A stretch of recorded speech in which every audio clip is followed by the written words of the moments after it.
Sometimes the person standing closest to the truth is the first one accused of hiding it. The lunch rush at Harrington's grill moved like a living machine.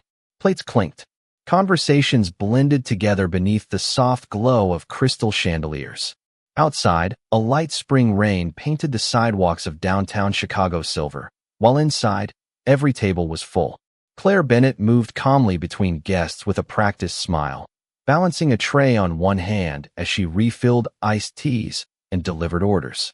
At 28, she had learned that good service often meant becoming invisible. Customers remembered the food. They remembered the atmosphere. They rarely remembered the waitress.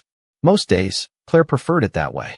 She had been working double shifts for nearly 3 years, saving every extra dollar she could while helping her younger brother finish college. Life was not glamorous.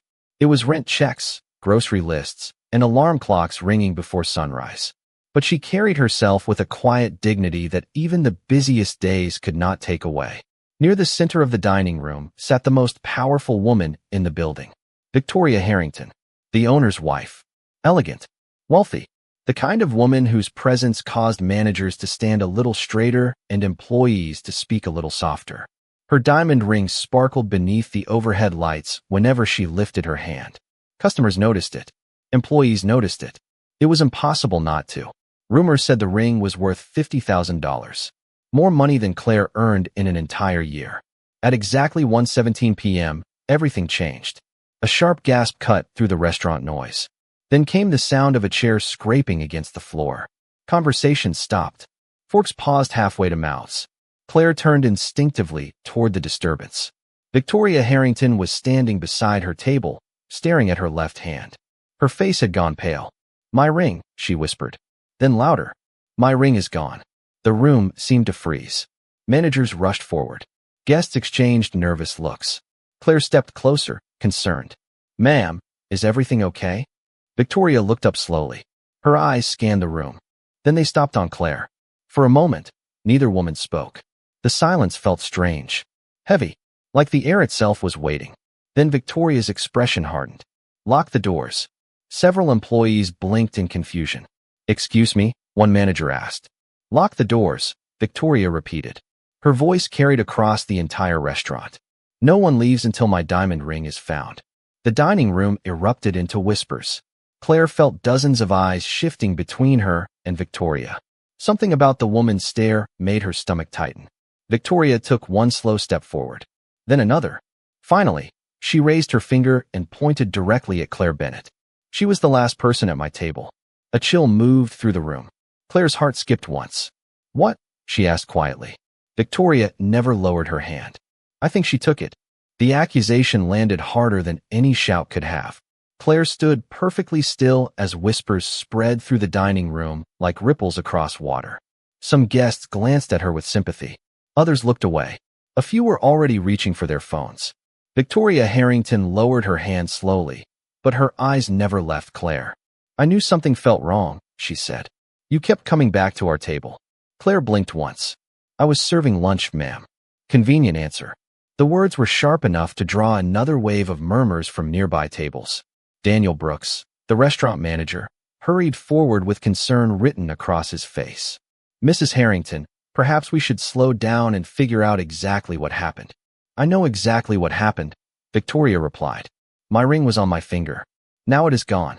Claire could feel every eye in the room settling on her shoulders. Yet she refused to lower her gaze. Her hands remained calm at her sides. No trembling, no panic, no anger, just quiet disbelief. The same discipline that helped her survive long shifts and difficult customers now became her shield. "I did not take your ring," she said softly. Victoria folded her arms.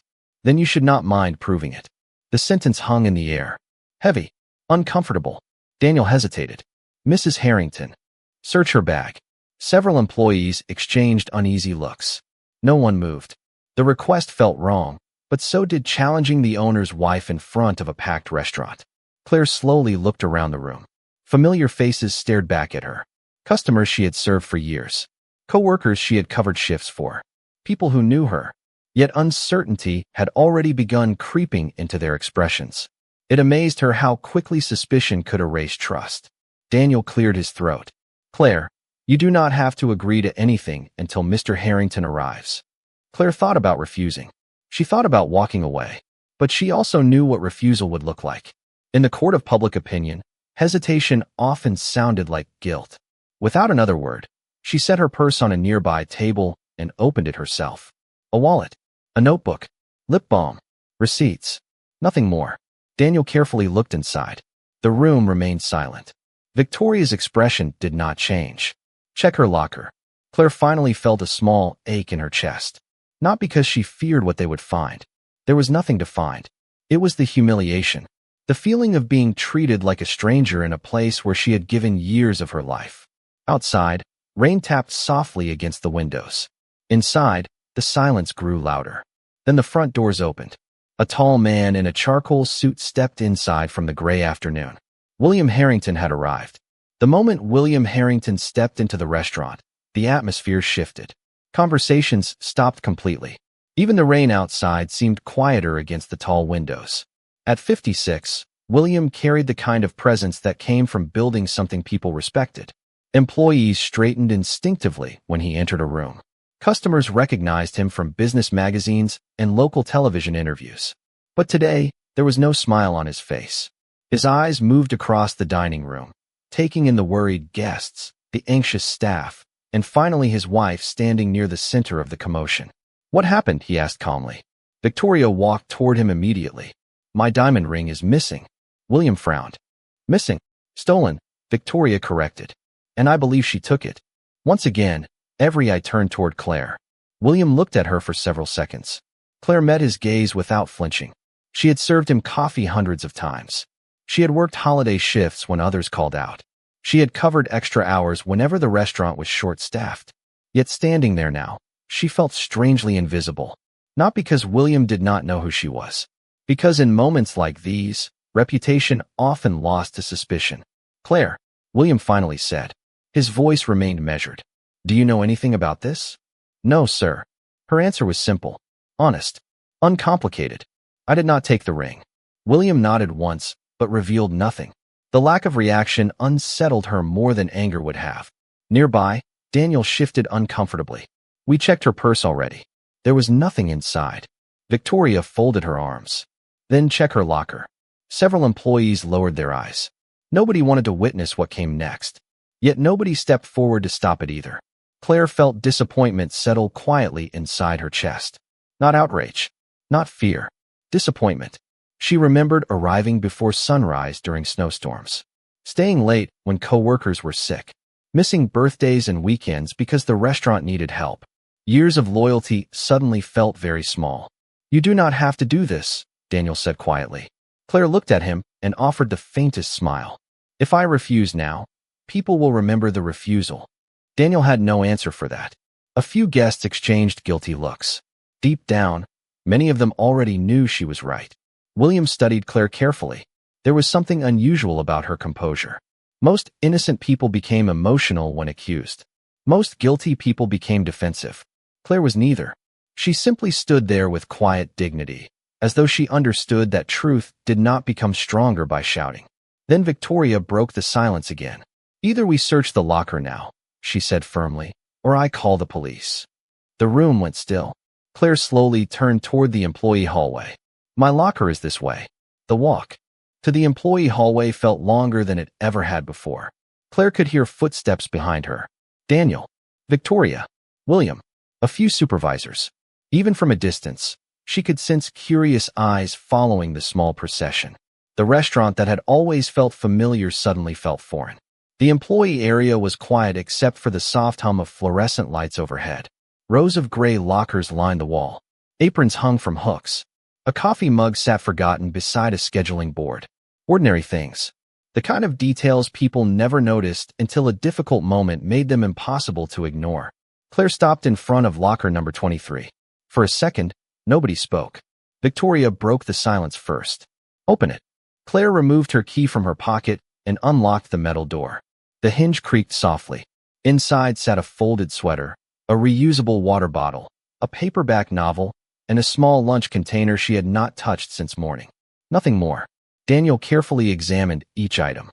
He checked every corner, every shelf, every pocket. The longer he searched, the heavier the silence became.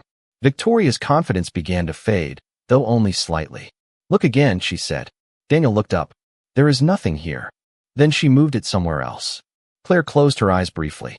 Not because she was angry, because she finally understood something important. Victoria was no longer looking for the truth. She was looking for confirmation. The difference mattered. William remained unusually quiet. His eyes moved between his wife and Claire. Something about the situation seemed to trouble him. He had expected panic, excuses, defensiveness. Instead, Claire stood calmly beside the open locker. The same way she stood while helping customers choose meals. The same way she stood when handling difficult situations during busy weekends. Her composure did not prove innocence, but it did not fit the picture everyone had been asked to believe. "Claire," William finally said, "is there anything you want to tell us?" She met his gaze. "Only the same thing I have said from the beginning." Her voice remained steady. "I did not take the ring." For a moment, nobody responded. Then Victoria let out a frustrated breath. "This is ridiculous." She turned toward William. "We are wasting time." "What would you like to do?" he asked. "Check the cameras." The suggestion changed everything. Daniel immediately looked toward the security office at the end of the hallway. The restaurant had dozens of cameras covering entrances, dining areas, hallways, and service stations. If the answer existed anywhere, it would be there. Victoria nodded firmly. "Good. Let us watch the footage." Her confidence returned almost instantly. She believed the cameras would prove what she had been saying all along. Claire noticed the certainty in her eyes and felt something unexpected. Relief. Because unlike rumors, assumptions, and accusations, cameras did not care who was rich, powerful, popular, or poor. Cameras only recorded what happened. And somewhere inside those recordings, the truth was waiting. The security office was no larger than a storage room. For monitors glowed against a dark wall, while rain continued tracing thin lines down the window outside. Everyone crowded inside or gathered near the doorway. The restaurant floor had grown unusually quiet. Guests sensed something important was happening.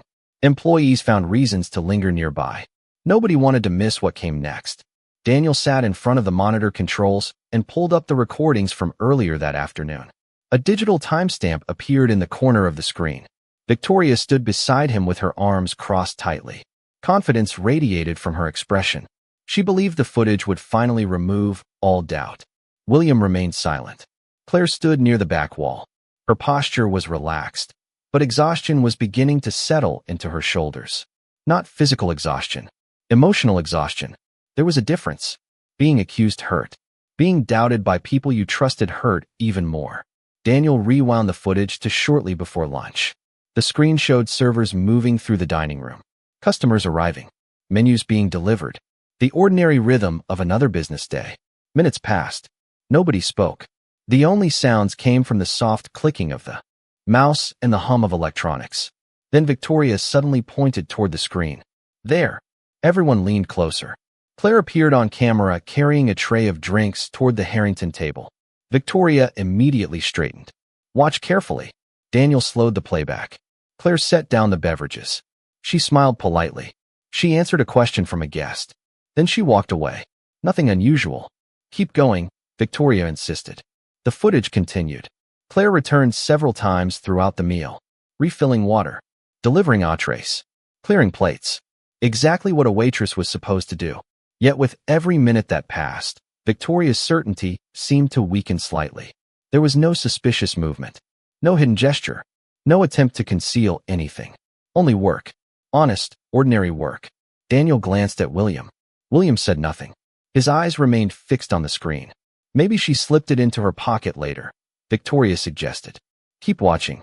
More footage rolled by. The dining room remained busy. Customers laughed.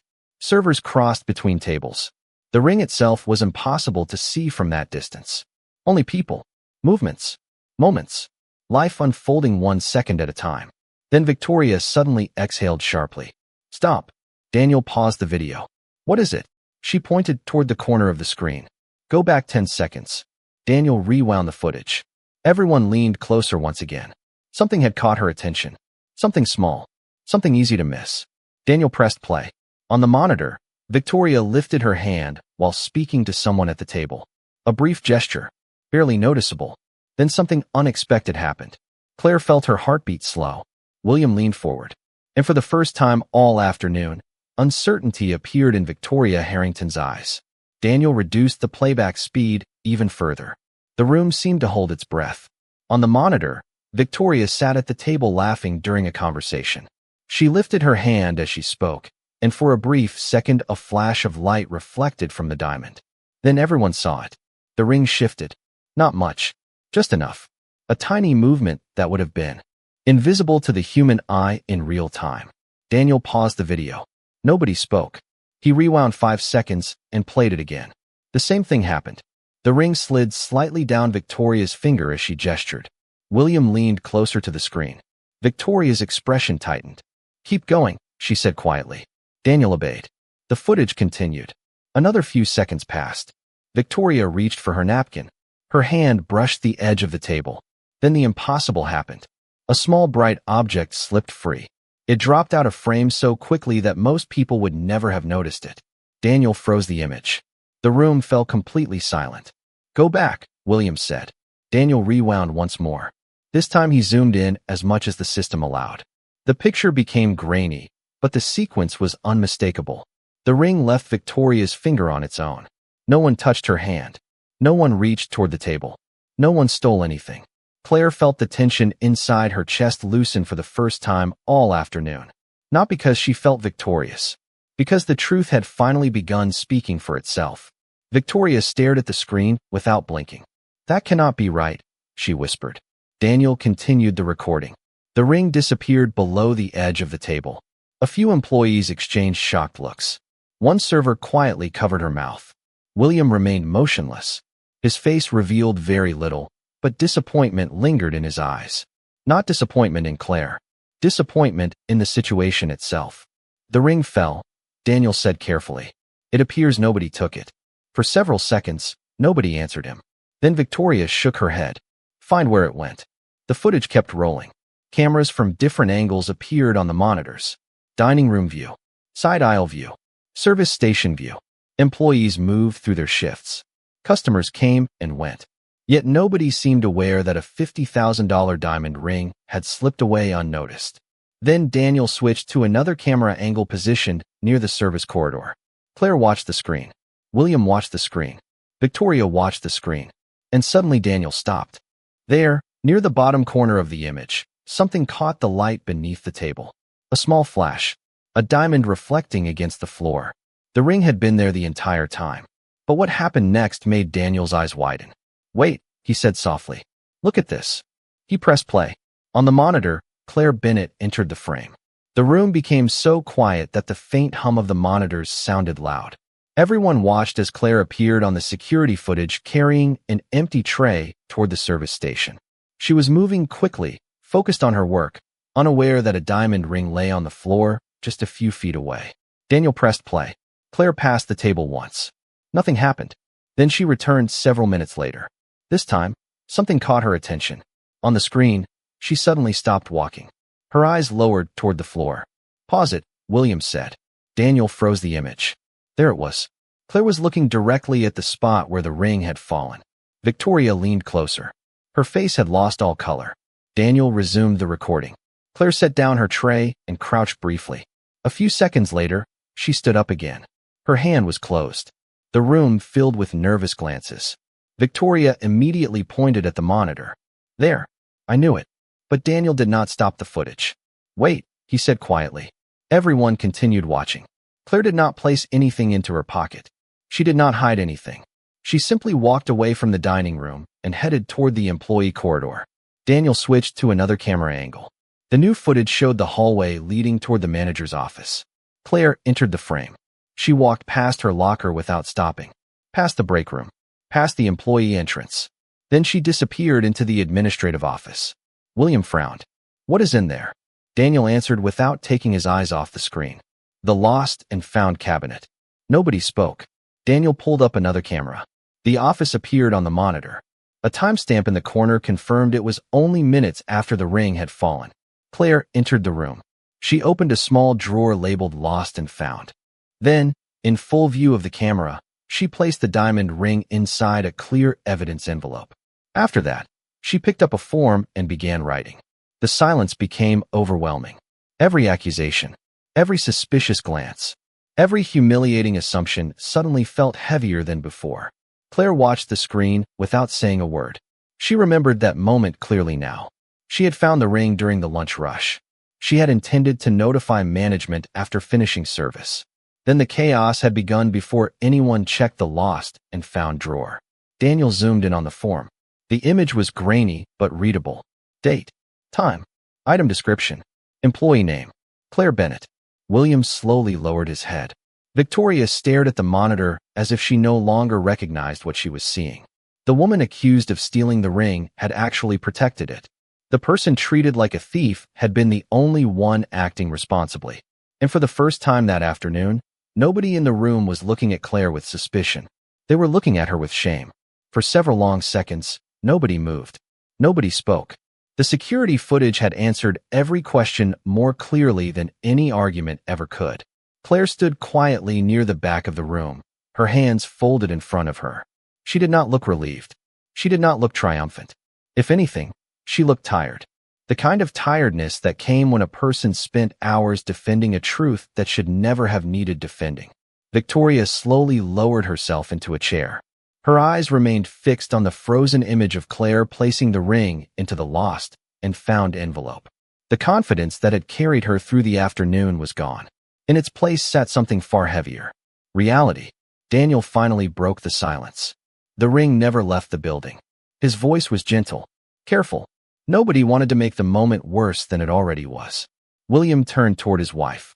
For the first time all afternoon, there was disappointment visible on his face. Not anger. Disappointment. She protected it, he said quietly. Victoria opened her mouth as if searching for an explanation. None came. Every assumption had collapsed beneath the weight of evidence. The room felt smaller now. The accusation seemed louder in hindsight. Claire remembered the public search of her purse, the examination of her locker, the whispers from strangers, the cameras recording every uncomfortable second. None of those moments could be erased. Truth could clear a name. It could not rewind humiliation. William took a slow breath and walked toward Claire. Several employees stepped aside as he passed. The owner of the restaurant suddenly looked less like a powerful businessman and more like a man confronting a mistake. Claire. His voice carried through the room. She met his gaze. Yes, sir. William hesitated. The pause surprised everyone. Powerful people were accustomed to giving answers, not searching for them. I owe you an apology. Nobody had expected those words to arrive so quickly. Claire remained silent. William continued. You were treated unfairly today, and I allowed doubt to stand where trust should have been. The words settled over the room. Employees lowered their eyes. Some remembered the looks they had given Claire. Others remembered staying silent when they should have spoken. Victoria finally stood. Her movements seemed smaller now, less certain. She looked at Claire for several seconds before speaking. I was wrong. The admission barely rose above a whisper. Yet somehow it carried farther than any accusation had. Claire studied her face. She saw embarrassment, regret, and perhaps something else. A realization of how much damage certainty could cause when it arrived before facts. Outside, the rain had finally stopped. Soft sunlight began pushing through the clouds beyond the restaurant windows. Inside the security office, nobody was watching the monitors anymore. They were all looking at the woman they had misjudged. The group slowly returned to the dining room, but nothing felt the same anymore. The conversations that had once been filled with suspicion were now replaced by uncomfortable reflection. Guests who had watched the accusations unfold lowered their eyes when Claire passed. Employees who had remained silent suddenly found themselves wishing they had spoken sooner. The truth had arrived, but it had arrived carrying a mirror, and not everyone liked what they saw reflected in it. William stopped near the center of the restaurant and looked around the room. Every table was watching. Every employee had paused. Even the kitchen staff stood near the service window waiting to hear what would happen next. The owner straightened his jacket and spoke clearly. Everyone, may I have your attention? The restaurant became silent. Today, an innocent employee was publicly accused of something she did not do. The security footage proved not only that Claire Bennett never took the ring, but that she protected it and followed company policy exactly as she should have. A few guests nodded quietly. Others looked embarrassed. William continued. As the owner of this restaurant, I take responsibility for allowing assumptions to replace facts. That should never happen here. Claire stood several feet away, listening. She felt dozens of eyes on her once again. But this time the feeling was different. Not suspicion. Respect. William reached into his pocket and removed a folded document. Claire, effective immediately, I would like to offer you a promotion to guest relations supervisor. The position includes a salary increase, benefits expansion, and leadership training within the company. A ripple of surprise moved through the room. Daniel smiled for the first time all afternoon. Several employees quietly applauded. Claire looked at the paper, then at William. For a moment, she said nothing. Everyone waited. Finally, she smiled gently. Thank you. Then she paused. But what happened today is worth more than any promotion. The room became still again. Claire glanced around at the faces watching her. I only hope the next person is asked a question before they are given a judgment. Nobody moved. Nobody interrupted. Because everyone understood exactly what she meant. Victoria's eyes filled with emotion. She stepped forward and handed the recovered ring to Claire. I would like you to keep this for a moment, she said softly. Claire looked confused. Victoria smiled sadly. Just so I can remember who protected it. A few quiet laughs eased the tension. Even Claire smiled. Outside, sunlight finally broke through the clouds and illuminated the restaurant windows with warm afternoon light. The storm had passed. The lunch rush was over. Yet long after customers went home and the tables were cleared, people would remember that day. Not because a diamond ring had been lost. Not because security cameras revealed the truth. But because a woman who had every reason to be angry chose dignity instead. And sometimes, dignity speaks louder than any accusation ever can.